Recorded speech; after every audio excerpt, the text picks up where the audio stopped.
Basta, dito tayo sa bukid ngayon. Natutulog ako kanina. Nung umiikot ako doon, ayun yung mga gago ditong mga nakabuntot sa akin sa bukid. Ginigising yata ako. Kasi yung ginulat ako doon, itong mga gagong to. Para ba ginising ako dito sa bukid. Hindi ko kilala kung sino-sino yung mga yan.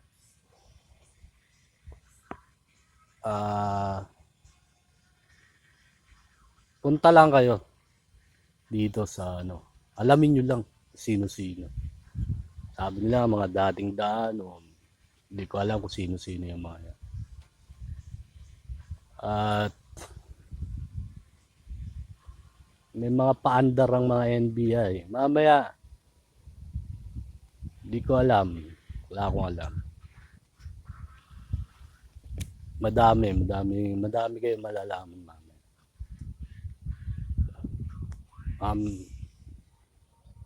Paki-check lang dito. Gusto ko matulog eh. Parang nangyari, parang naidlip lang ako saglit. Inaabangan ako nito mga putang inan to. Pa-check lang muna.